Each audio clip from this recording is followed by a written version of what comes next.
Hey, it's Kara and the Sleeping Dog, also known as Dobie Joe, also known as If You Turn Me Loose, I Will Run Forever, and I'm really hard to catch. But I do know how to behave, and I have patches to prove it. Nothing out of the dog. She's exhausted. Okay, today we're going to work on page 13, 14, and 15 in our book, and we're going to learn our first 3 chords.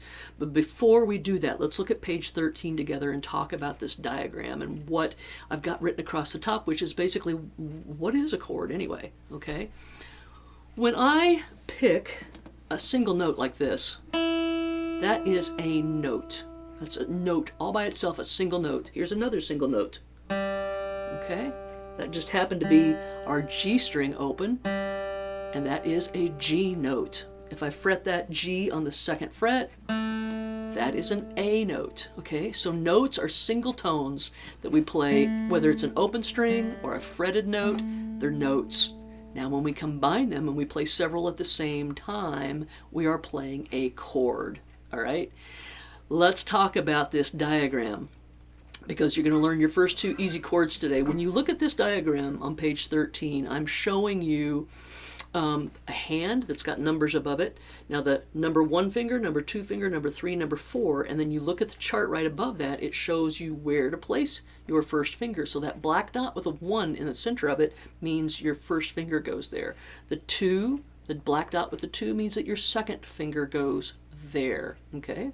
The 0 that you see above the A string, that means you're going to strum that string when you strum your chord, but you don't have any fingers on there. So 0 frets or open, O for open. Either way you look at it, 0 or open.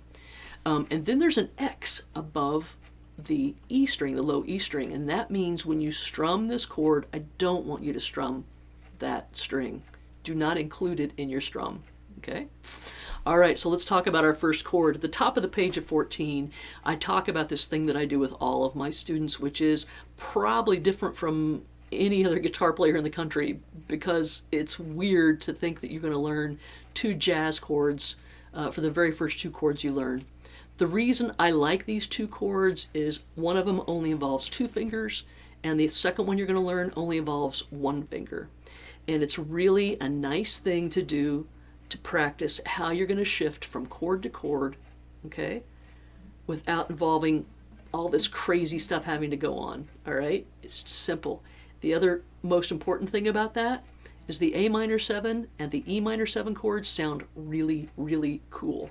So you're going to sound great, okay? Trust me. So let's talk about the A minor 7. Now the A means it's an A chord. The minor means it's a minor chord. The little M means minor chord. 7 is something we're not going to go into in terms of theory. It is the flatted 7th of the scale. Please block that out if it's intimidating to you. I don't want that to be intimidating to you, and you don't need to know it in this book, but that's what it means. A minor 7, it's our first chord. Now there's a term that's really important that I want you to remember. The term is root note. Root note. The root note is the one note that you build the whole chord from, and it's always going to be the first string or the first note you strum when you strum your chord, okay? And it also so happens that if you are playing an A chord or an A minor 7 chord or an A diminished chord or whatever, the A, the single note A, is always going to be your root note. If you're playing a D chord or a D7 or a D minor, the single note D is always going to be your root note, okay? So our A string is the root note in question on this A minor 7 chord, and that's where we're going to start our strum. And you can see that by the X that I've got above your low E string, okay? So what we're going to do is we're going to put our first finger on the first fret of our B string, just like we're showing here on page 14. Then our second finger is going to go on the 2nd fret of the D string, okay?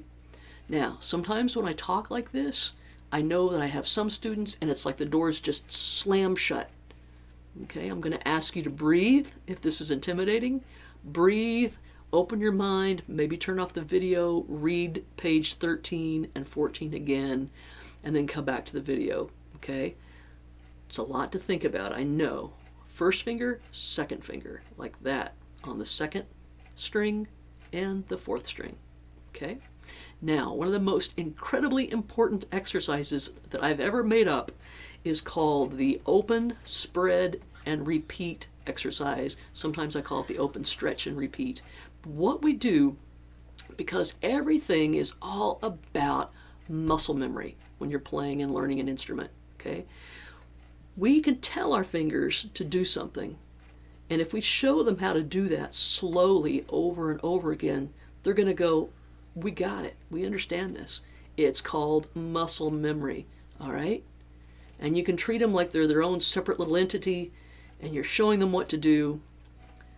And every time you show them with confidence, and you go slowly enough to where they're getting it, okay?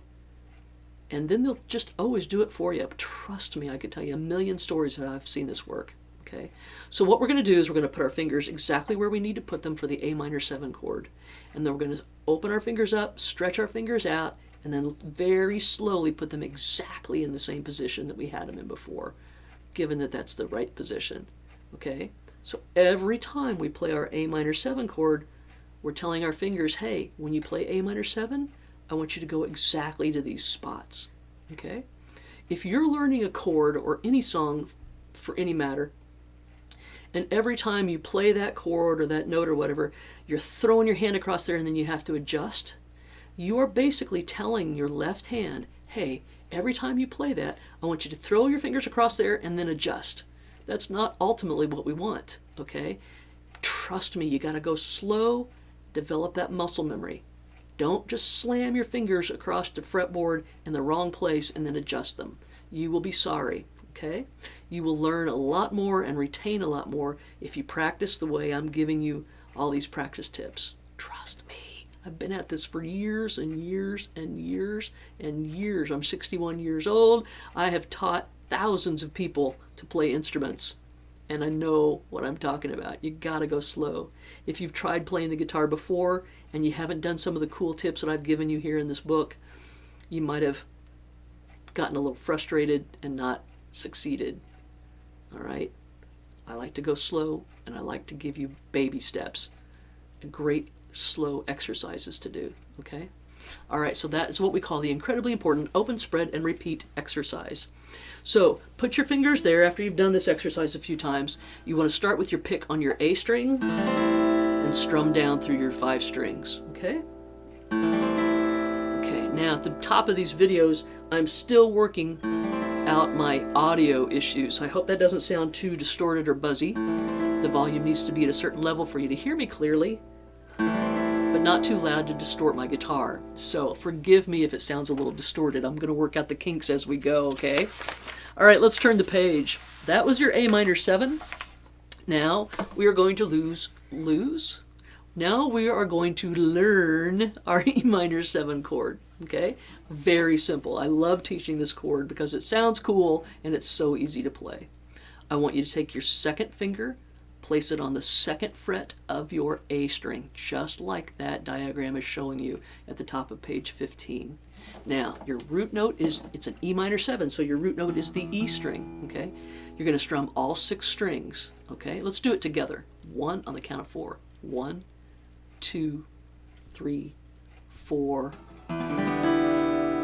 Okay, isn't that a cool sounding chord?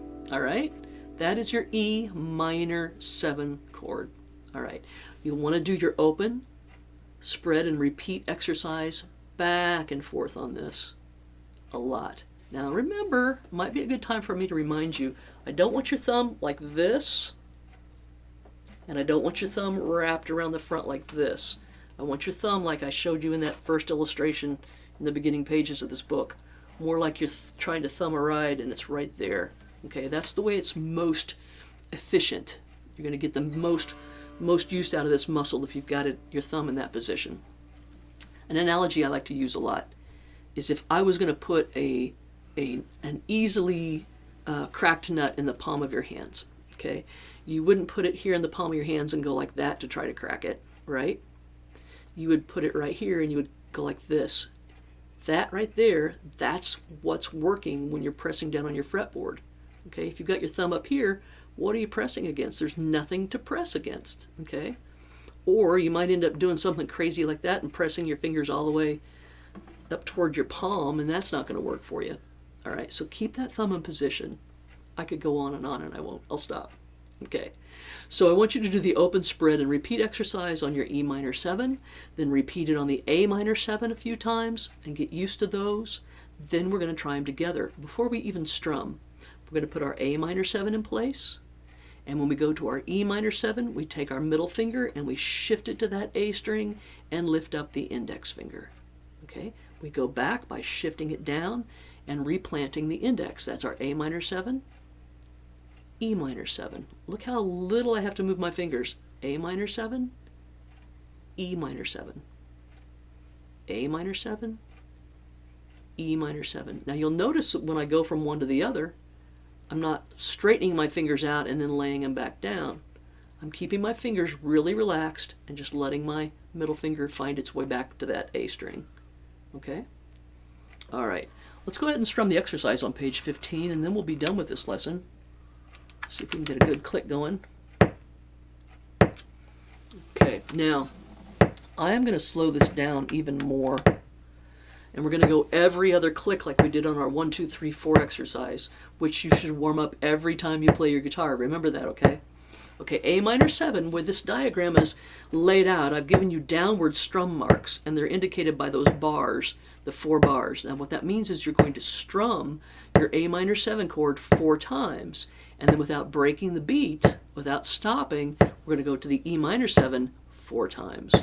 Then you've got a repeat sign. You're going to go back to the A minor 7 and do it all again.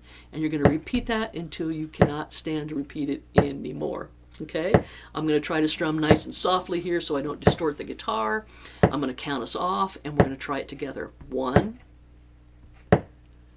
2, 3, 4, and 1, 2, 3,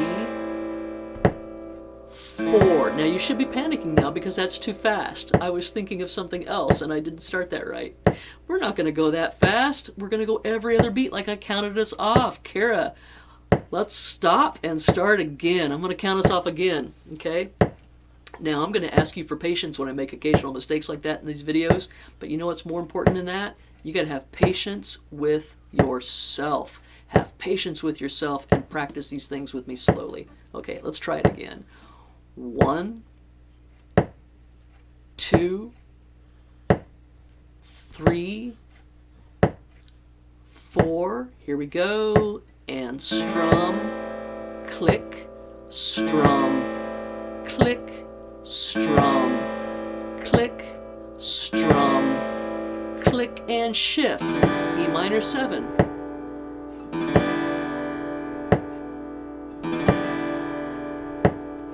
Get ready to go back to A minor 7. Let's try to keep it right with the metronome.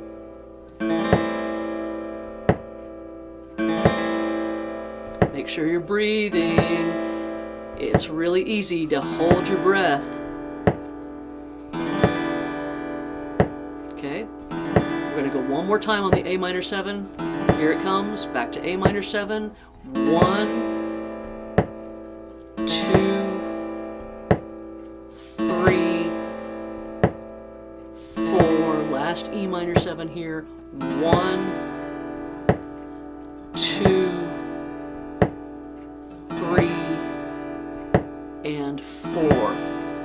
Okay, now you want to do that really slowly. Gotta go slow, gang. And I want you to try really hard to accomplish the getting from one chord to the next chord without an extra click going by on the metronome for you. Okay? Now, in the back of this book, there's a chart, and you can actually keep track of your progress. So, like today, we did that every other beat at 44. So what I would do in the box where it says A minor 7 and E minor 7, I think I put that chord change for you back there, is in each one of those little boxes you'll put a little date and then the metronome setting that you were able to cleanly change those chords on. What I notice when I have my students do that, first of all, it gives them a real real achievable goal to hit. And every week they come in and we fill that in like, hey, you went from A minor 7 to E minor 7 at 88 last week, and this week you did it cleanly at 100. It's really fun to be able to measure your success that way and have a tangible way to look that you're actually making progress. Okay? All right, so the next time we get together, we are going to be doing pages 16 through 18. That's where we're going to learn exactly what tablature is and start picking single notes together. Okay? All right, I think that about wraps it up. Thank you so much. Be patient with yourself. Think positive thoughts. And let me know on social media. Contact me if you need a personal pep talk or if you got a question. I'm here for you. Okay. Thanks again on behalf of me and the Sleeping Beagle Dobie Joe. Bye bye.